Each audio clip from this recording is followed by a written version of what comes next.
भारत सरकार के वित्त मंत्री और भारतीय जनता पार्टी की वरिष्ठ नेत्री श्रीमती निर्मला सीतारमण जी आपको संबोधित करेंगी। बगल में भारतीय जनता पार्टी के राष्ट्रीय मीडिया प्रमुख मुख्य प्रवक्ता सांसद अनिल बलूनी जी हैं। मेरा विनम्र निवेदन है माननीय सीतारमण जी से कि आपको संबोधित करें।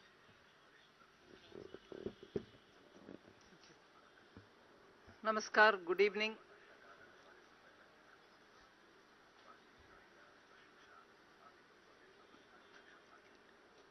In this 2 days national executive, you heard in the morning party Adhyaksh had spoken and there was a press briefing after that. उसके बाद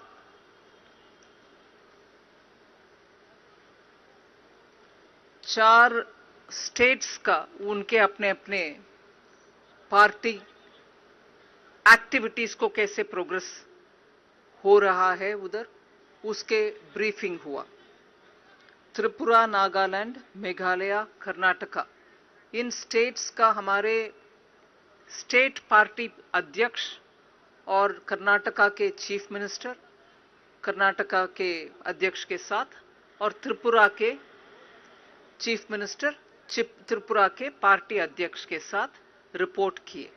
चार स्टेट से त्रिपुरा जहां चीफ मिनिस्टर और पार्टी लीडर, कर्नाटका जहां चीफ मिनिस्टर और पार्टी प्रेसिडेंट, और नागालैंड और मेघालय, चारों का स्टेट्स का रिपोर्टिंग हुआ। उसके बाद टी ब्रेक के साथ आधा पौना घंटे के बाद जब दोबारा सब मिले, पॉलिटिकल रेसोल्यूशन का चर्चा शुरू हुआ। मतलब पॉलिटिकल रेसोल्यूशन का प्रस्तावना किरण रिजिजू जो लॉ मिनिस्टर हैं वो प्रस्तावना रखे और उसको अनुमोदन करने के लिए deputy chief minister of Uttar Pradesh Keshav Prasad Maurya ji उसका अनुमोदन किए। साथ में दूसरे अनुमोदन भी हुआ deputy chief minister of Karnataka Govind Karjol ji, वो भी।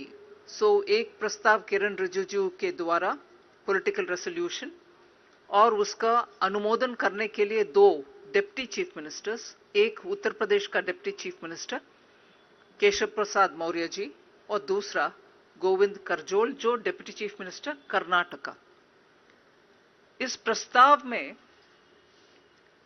एक बहुत अहम मुद्दा, एक्चुअली 9 मुद्दा डिटेल चर्चा हुआ। ऑन 9 डिफरेंट इश्यूज डिटेल चर्चा हुआ। मतलब प्रस्तावना रखने वाला मंत्री किरण रिजिजू जी ही उसको डिटेल में उसके ऊपर बात किए 9 अंश को लेकर के।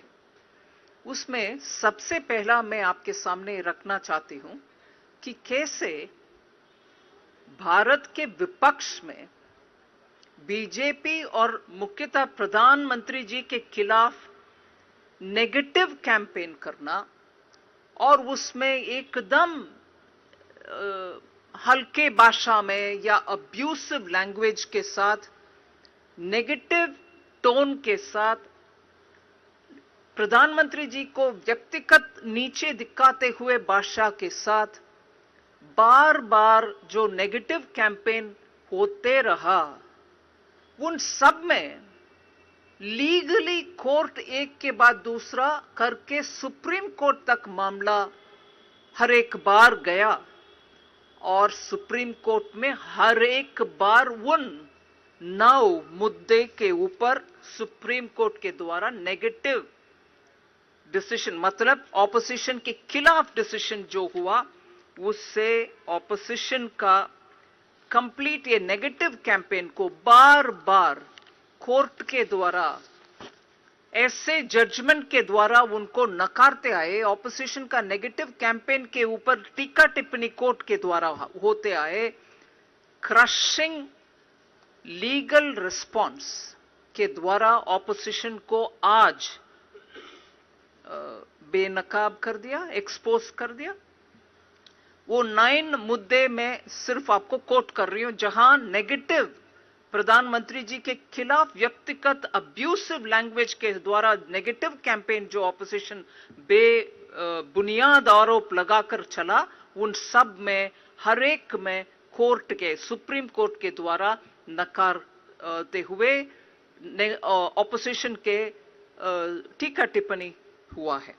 पेगासस उस स्पाईवेयर के मामले में पीएम के खिलाफ नेगेटिव बातें बोलने के बावजूद इतने कोर्ट में बेस्ड ऑन एविडेंस जजमेंट सरकार की और प्रधानमंत्री के फेवर में आया, ऑपोजिशन का बेबुनियाद कैंपेन को नेगेटिव करवाया। सिमिलरली राफेल, एनफोर्समेंट तीसरी एनफोर्समेंट डायरेक्टरेट द्वारा मनी लॉन्ड्रिंग का केसेस चलाना और एनफोर्समेंट डायरेक्टरेट के ऊपर ही केसेस लगवाना और उसके ऊपर प्रश्न चिन्ह उठाना, इन सब के ये तीसरी। फोर्थ, सेंट्रल विस्ता के ऊपर कितने टीका टिप्पणी करने वाले, बेबुनियाद आरोप करने वाले ऑपोजिशन को सुप्रीम कोर्ट तक मामला गया और उधर सटीक जवाब मिला। और इकोनॉमिक बेसिस के ऊपर रिजर्वेशंस, वो 5वीं और 6ठी डीमोनेटाइजेशन। सो ऑपोजिशन हर बार पर्सनलाइज्ड कैंपेन और बेबुनियाद आरोप चलाते हुए आखिर जब मामला सुप्रीम कोर्ट तक गया, उनके बात साफ सुथरा हुआ। ये बात अच्छा विस्तार से प्रधानमंत्री जी का नीयत साफ है और उनके वर्चस्व ऐसे हैं, नॉन करप्ट लीडरशिप, देश के हित में काम करने वाले लीडरशिप, इसका एक बार अच्छा जिक्र हुआ और इसके ऊपर बातें हुई और प्रधानमंत्री जी को धन्यवाद किए कि ये इन 6 केसेस के ऊपर नेगेटिव कैंपेन को लीगली हम फाइट करके नकार दिया। सो अगर उसको एक विषय मानते हैं, मैंने बोला ये इकोनॉमिक पॉलिटिकल प्रस्तावना में 9 विषयों के ऊपर बात हुआ, मैं जल्दी उसको आपके सामने रखते हूं। Second most important issue is, आज ग्लोबल स्टेज में दुनिया भर में भारत की छवि इतना अच्छा है, इसमें माननीय प्रधानमंत्री जी के कोशिश के द्वारा, चाहे वो G20 हो, चाहे वो शंघाई कोऑपरेशन हो, चाहे वो शॉर्ट पीरियड का UN सिक्योरिटी काउंसिल का लीडरशिप क्यों ना हो, ऐसे करके हम प्रधानमंत्री जी का छवि और भारत के छवि, इसका रेस्पेक्टेबिलिटी और ब्रांडिंग अच्छा हुआ है। आपने शायद देखे हैं और नेशनल एग्जीक्यूटिव में भी इसका जिक्र सुबह भी हुआ, अभी किरण रिजिजू के बातों में भी हुआ कि बाली G20 समिट जो इंडोनेशिया के प्रेसिडेंसी में हुआ, उसमें जो बयान प्रधानमंत्री जी का था कि this is not an Ira for war, उसको उनके कम्युनिके में भी उसको कोट करके उपयोग किए उस समिट में। ऐसे आज भी वसुदैव कुटुंबकम को पूरे दुनिया में भारत से आए हुए एक लाइन को इंग्लिश में उसको one earth one family one future ऐसे करके सब लोग माना है।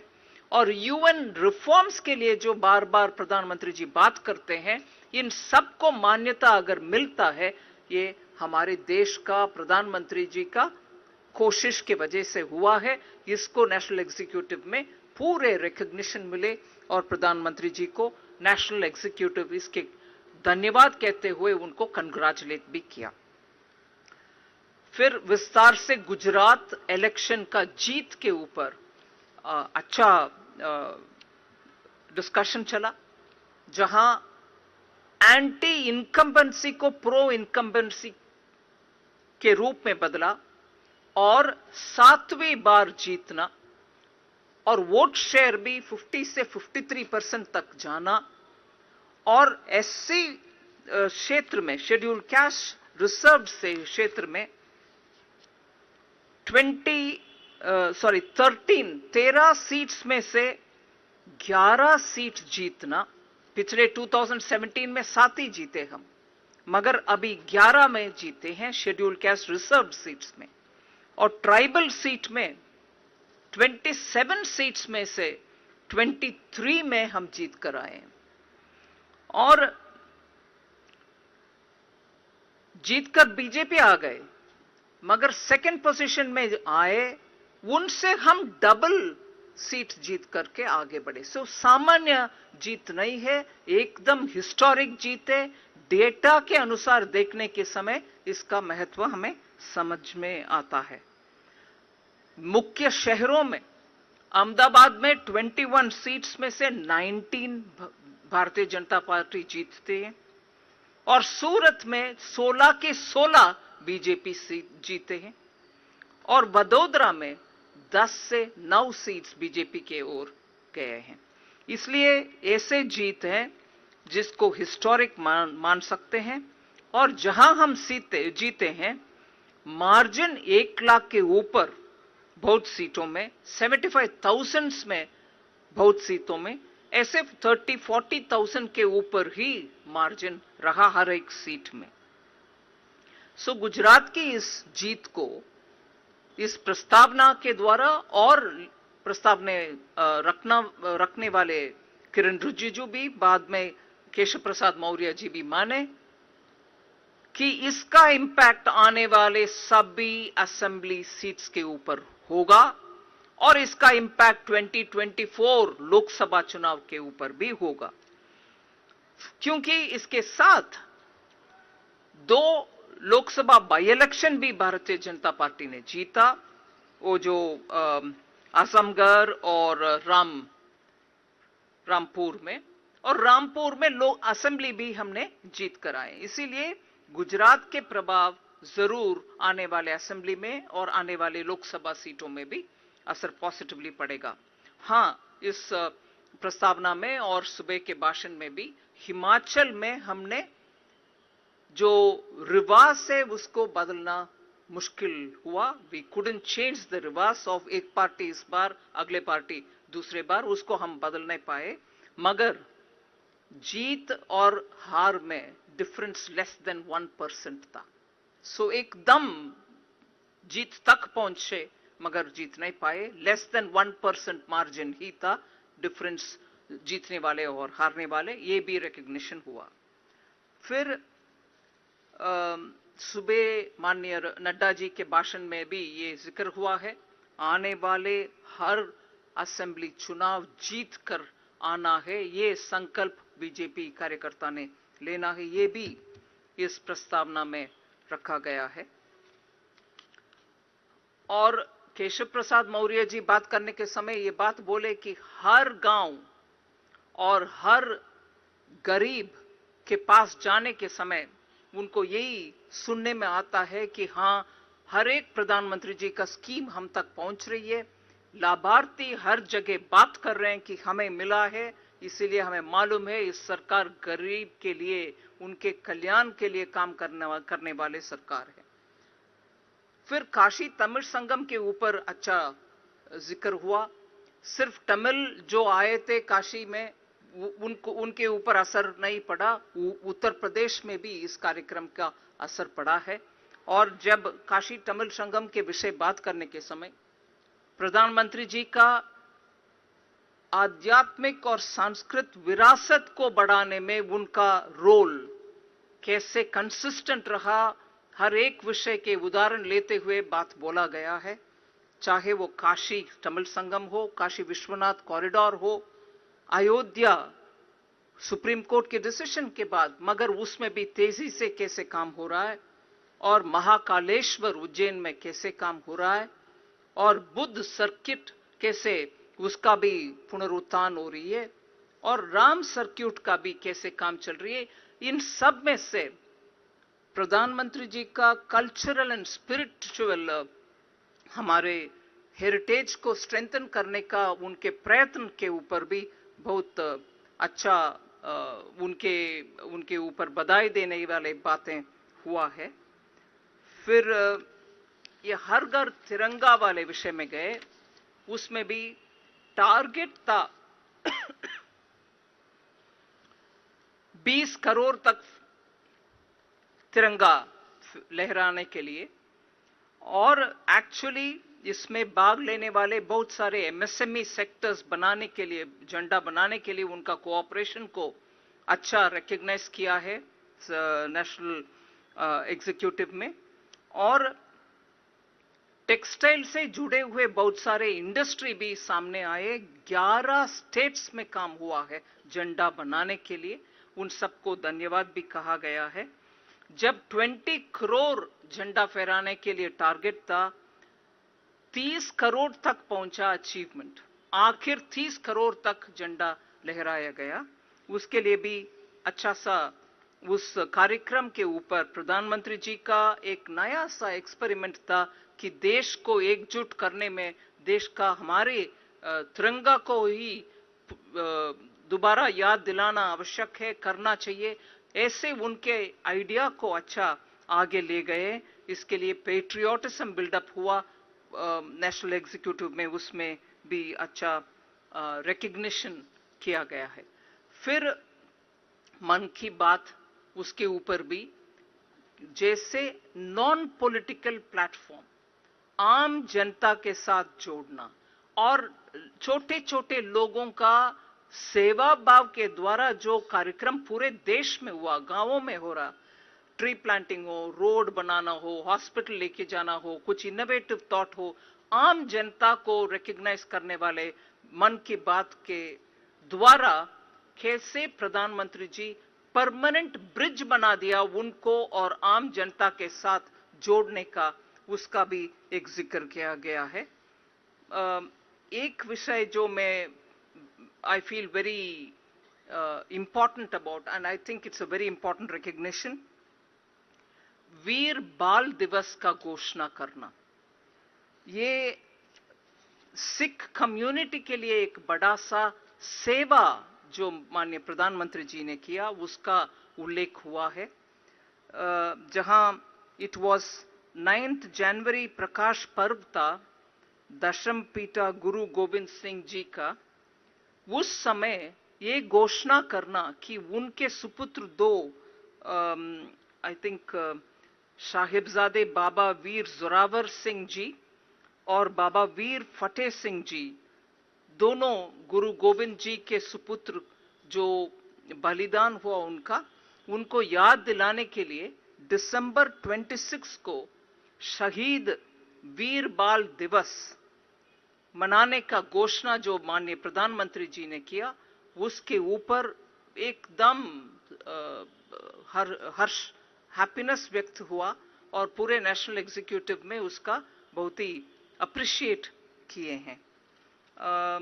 लास्टली जो पहला बोला गया बात कि पूरे दुनिया में आज माननीय प्रधानमंत्री जी के एफर्ट के द्वारा भारत की छवि और भारत का इमेज, और G20 हो, G7 हो, SCO हो, UN के रिफॉर्म रिलेटेड मैटर हो, भारत की ओर दुनिया आजकल देख रही है और उनके लीडरशिप जैसे वॉइस ऑफ द साउथ, पूरे ग्लोबल साउथ का, अफ्रीका, लैटिन अमेरिका, आइलैंड देश, उन सबको इकट्ठा करके उनके वॉइस सुनने का और सुनकर उन बातों को G20 में जब हमारे प्रेसिडेंसी चलेगा इस साल, उसमें voice of the south Bharat बनेगी, ऐसे एक आइडिया के साथ उनके साथ जो चर्चा गोष्ठी हुआ उसका भी जिक्र हुआ और उसके लिए प्रधानमंत्री जी को धन्यवाद किए।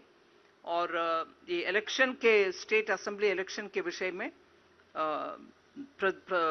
अध्यक्ष जी नड्डा जी के सेवा और उनका अनटायरिंग एफर्ट्स के ऊपर भी बधाई दिया। लार्जली पॉलिटिकल रेजोल्यूशन यही है। एक एक करके कोई यतीन्द्र टीवी 18।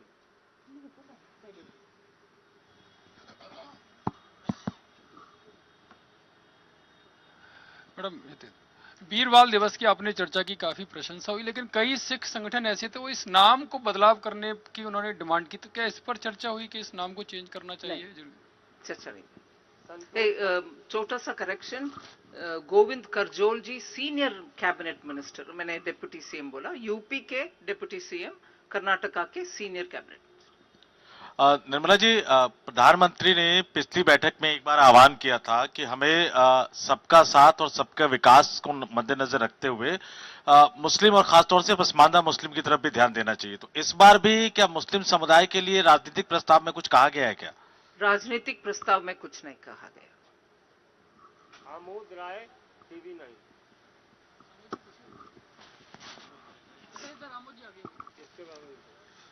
मैम, आपने कहा कि स्टेट इलेक्शन में नड्डा जी के एफर्ट को लेकर सराहना हुई, तो उनको अध्यक्षीय काल को विस्तार मिलना, उस पर भी कोई चर्चा हुई क्या?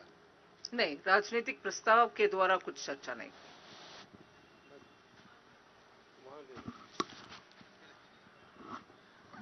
क्या इस प्रस्ताव में महिला सुरक्षा इन सबको लेकर के भी कोई चर्चा हुई है? जिस प्रकार से 2024 में लोकसभा चुनाव है, तो उन सबको लेकर के?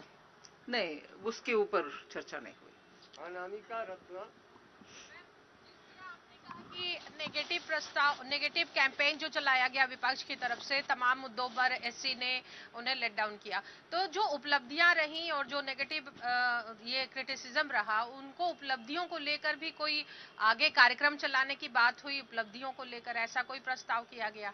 नहीं, आगे इन दोनों विषयों के उठा करके कार्यक्रम के विषय में कुछ भी इस प्रस्ताव के द्वारा बात नहीं किया। विकास भदौरिया।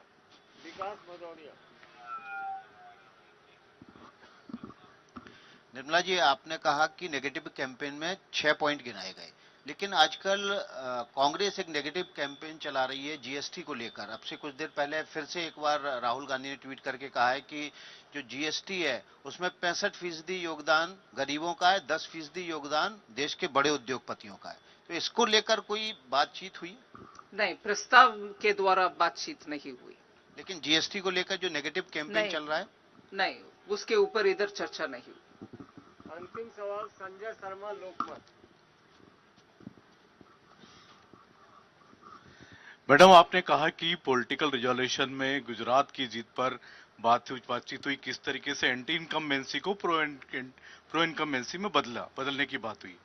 तो क्या जिस तरीके से गुजरात में चुनाव लड़ा बीजेपी ने, जिस तरीके से कई सारे लोगों के टिकट भी काटे, करीब लगभग 40% लोगों के टिकट काटे, तो क्या इस तरह की बातें आगे भी आने वाले राज्यों में हमको देखने को मिलेंगी?